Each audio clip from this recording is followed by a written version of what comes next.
আমরা সকলেই জানি বেল ভীষণ উপকারী ফল। গরমের সময় বেলের শরবত বা বেলপান্না শরীর ও পেটকে ভীষণই ঠান্ডা করে। আজ আমি ৩টি পদ্ধতিতে বেলের শরবত ও বেলপান্না কিভাবে আমি বাড়িতে বানাই তা আপনাদের সাথে শেয়ার করব। এইভাবে একবার যদি বানিয়ে খান তাহলে বারবার খেতে মন চাইবে। নমস্কার বন্ধুরা, কিচেন টেকনিকে আপনাদের সবাইকে স্বাগত। আমি মধুমিতা। আজ বানাবো বেলপান্নার শরবত। নিয়েছি নিজেদের গাছে পাকা বেল। বেলটা গাছে পাকা হলে ভীষণই ভালো খেতে লাগে। বাজারের কেনা বেল হলে তারা কেমিক্যাল দিয়ে পাকায়, তাই একটু খেতে অন্যরকমই লাগে। পরে বেলটাকে ফাটিয়ে নেব। তার জন্য আমি একটা বড় একটা ছুরির সাহায্যে এইভাবে আঘাত করে নিচ্ছি। তবে আপনারা চাইলে কোনো পাথরের উপর আঘাত করেও ভেঙে নিতে পারেন, এতেও বেলটা খুব সুন্দরভাবে ভেঙে যায়। বেলটা আমি ভেঙে নিয়েছি। এরপরে এর পাল্পটা আমি বের করে নেব।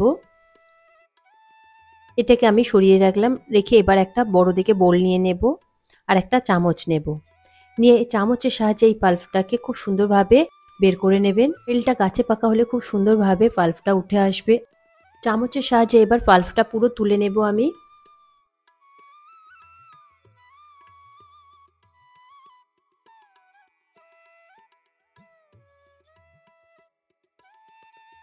দেখুন, একটা সাইডের পাল্প আমার তোলা হয়ে গিয়েছে। আমি আরেকটা সাইডের পাল্প আমি বের করে নিচ্ছি ঠিক একই রকম ভাবে।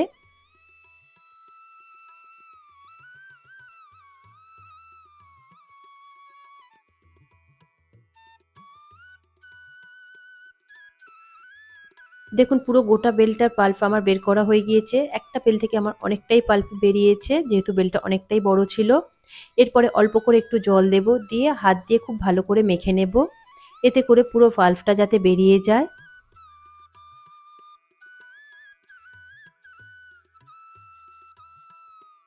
দেখুন, পাল্পটা পুরো আমার বেরিয়ে গিয়েছে। এরপরে আমি একটা ছাঁকনির সাহায্যে ভালো করে ছেঁকে নেব। যেহেতু এর মধ্যে দানা থাকে আর অন্যান্য ফাইবারগুলোও থাকে বলে এটাকে খুব ভালো করে ছেঁকে নিতে হবে। তার জন্য আমি নিয়েছি একটা বোল, তার উপরে একটা স্ট্রেনার নিয়ে নিয়েছি। নিয়ে এরপরে আমি ওই বেলের পাল্পটা দিয়ে দিলাম। দিয়ে চামচের সাহায্যে খুব ভালো করে এইভাবে আপনারা ছেঁকে নেবেন। দেখবেন খুব সুন্দর একটা স্মুথ পেস্ট বেরিয়ে আসবে। দেখুন কত সুন্দর পাল্পটা আমার ছেঁকে বেরিয়েছে। ফাইবারটা রয়েছে, দানা রয়েছে, এটাকে এবার বাদ দিয়ে দেবেন। আমি এটাকে ফেলে দিলাম। আমি আবারও একই রকম ভাবে বাকি পাল্পগুলোকে ছেঁকে নেব।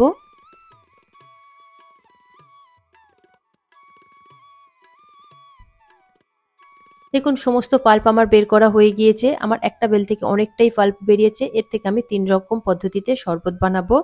নিয়েছি একটা বোল, তাতে আমি 2 থেকে 3 হাতা পর্যন্ত পাল্প নিয়ে নিলাম। তবে আপনারা আপনাদের প্রয়োজন মতো নেবেন। এই শরবতটা আমি আখের গুড় দিয়ে তৈরি করব, তবে আপনারা চাইলে চিনি দিয়ে করতে পারেন। আমি এখানে 2 চা চামচ পরিমাণে আখের গুড় দিয়ে দিলাম, তবে আপনারা নিজেদের স্বাদ মতো মিষ্টিটা দিয়ে নেবেন।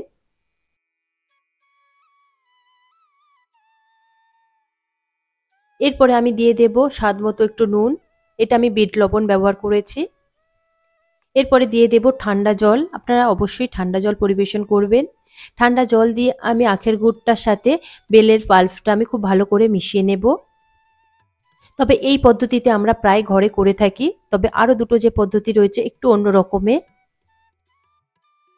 দেখুন, আমার একটা শরবত বানানো হয়ে গিয়েছে আর উপর থেকে আমি হাফ চা চামচ মতন লেবুর রস দিয়ে দিলাম।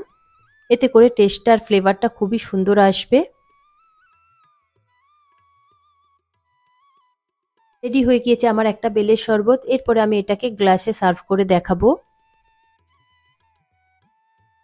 নিয়েছি একটা কাঁচের গ্লাস, তাতে দিয়ে দেব 4-5টা মতন বরফের টুকরো।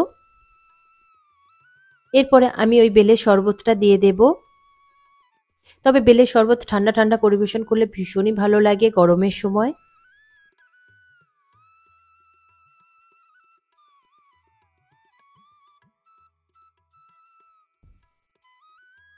এরপরে উপর থেকে একটা পুদিনা পাতা দিয়ে আমি সার্ভ করে নিলাম। দেখুন, রেডি হয়ে গিয়েছে প্রথম আমার বেলের শরবত। এরপরে দ্বিতীয় বেলের শরবতটা আমি বানিয়ে দেখাবো। আবারও নিয়ে নিলাম একটা বোল, তাতে আমি দিয়ে দেব 2 থেকে 3 হাতা পর্যন্ত বেলের পাল্প।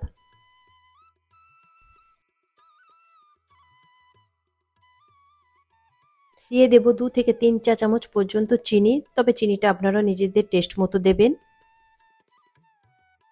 তবে চিনির পরিবর্তে আপনারা এখানে আখের গুঁড়ো ব্যবহার করতে পারেন। আর দিয়ে দেব স্বাদ মতো বিট লবণ। এরপর জাল দেওয়া ঠান্ডা দুধ দেব। তবে দুধটা আপনারা ফ্রিজের দুধও দিতে পারেন কিংবা রুম টেম্পারেচারে থাকা দুধও দিতে পারেন। দিয়ে আমি খুব ভালো করে একটু মিশিয়ে নেব। যেহেতু চিনিটা একটু দানা চিনি রয়েছে তাই মিশাতে একটু টাইম লাগতে পারে। দেখুন চিনিটা আমার খুব ভালো করে মেশানো হয়ে গিয়েছে। এরপর আমি একটু ঠান্ডা জল দিয়ে একটু পাতলা করে নেব।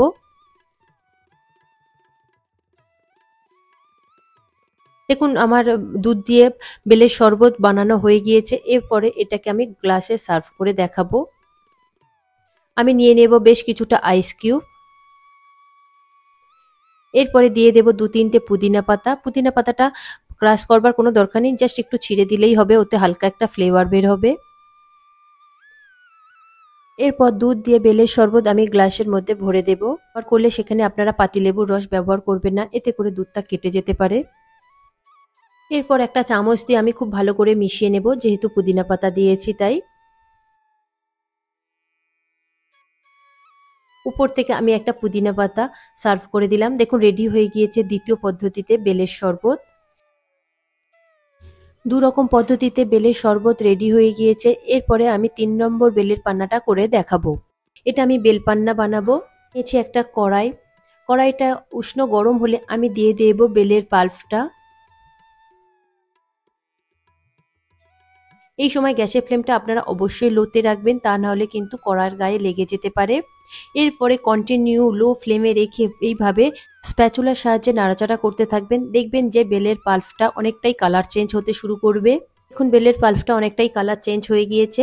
এরপরে দিয়ে দেব 4 টেবিল চামচ পরিমাণে চিনি। তবে মিষ্টিটা আপনারা নিজেদের স্বাদ মতো দেবেন। তবে চিনিটা দিলে এটা একটা প্রিজারভেটিভেরও কাজ করে আর এর একটা টেস্টটাও চেঞ্জ হয়। এরপরে আমি চিনি দিয়ে গ্যাসের ফ্লেমটা লোতে রেখে খুব ভালো করে মিশিয়ে নেব। দেখুন খুব ভালো করে মিশানো হয়ে গিয়েছে। এটা একটু থিকনেসটা একটু মোটা করবেন। দেখুন আমি দেখিয়ে দেব। দেখুন ঠিক এই রকমই থিকনেস করবেন। এরপরে গ্যাসের ফ্লেমটা আমি বন্ধ করে দেব, দিয়ে এটা একটু ঠান্ডা হতে দেব। তারপরে আমি একটা বাটির মধ্যে এটাকে সার্ভ করে নেব। দেখুন বাটির মধ্যে আমি এটাকে সার্ভ করে নিচ্ছি। তবে এই বেলপান্নাটা আপনারা ফ্রিজে 3 থেকে 4 মাস মতো স্টোর করে রাখতে পারেন এয়ারটাইট কন্টেনারের সাহায্যে। এরপরে আমি উপর থেকে দিয়ে দেব একটা লেবুর রস। লেবুর রসটা দিয়ে আমি খুব ভালো করে এইভাবে মিশিয়ে নিচ্ছি, এতে করে খুব সুন্দর একটা টেস্ট আর ফ্লেভার আসবে। দেখুন রেডি হয়ে গিয়েছে। এরপরে আমি গ্লাসের মধ্যে সার্ভ করে দেখাবো। গ্লাসের মধ্যে 2 টেবিল চামচ বেলের পাল্প নিয়েছি। আপনারা যেমন মিষ্টি খেতে পছন্দ করেন ঠিক ততটা পরিমাণে পাল্প দিতে পারেন। এরপরে আমি 4 থেকে 5টা মতন পুদিনা পাতা নিয়েছি। নিয়ে আমি এইভাবে একটু ছিঁড়ে ওর মধ্যে দিয়ে দেব। তবে আপনারা চাইলে একটুখানি হাতে ঘষেও দিতে পারেন, তবে খুব বেশি ঘষবেন না, এতে স্ট্রং ফ্লেভারটা হয়ে যাবে। তখন কিন্তু বেলপান্নাটা খেতে একদমই ভালো লাগবে না। এরপরে আমি দিয়ে দেব স্বাদ মতো বিট লবণ আর দিয়ে দেব 4-5টা আইস কিউব। পর বাকিটা ঠান্ডা জল দিয়ে আমি পুরোটা গ্লাস ভর্তি করে নেব। তবে এটা আপনারা ফ্রিজে ঠান্ডা জল অবশ্যই দেবেন।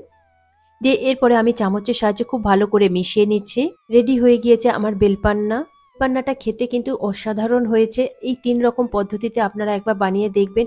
আশা করি আপনাদের ভীষণ ভালো লাগবে। ভালো লাগলে কমেন্ট করে অবশ্যই জানাবেন আর লাইক শেয়ার করবার অনুরোধ রইল। সাথে এই রকম সব নিত্য নতুন রেসিপি পাওয়ার জন্য কিচেন টেকনিককে সাবস্ক্রাইব করে পাশে থাকার অনুরোধ রইল। তবে আজকের মতো এই পর্যন্ত, আবারও দেখা হবে অন্য কোনো রেসিপির সাথে। সবাই ভালো থাকবেন, সুস্থ থাকবেন আর ভিডিওটি পুরো দেখার জন্য অসংখ্য ধন্যবাদ।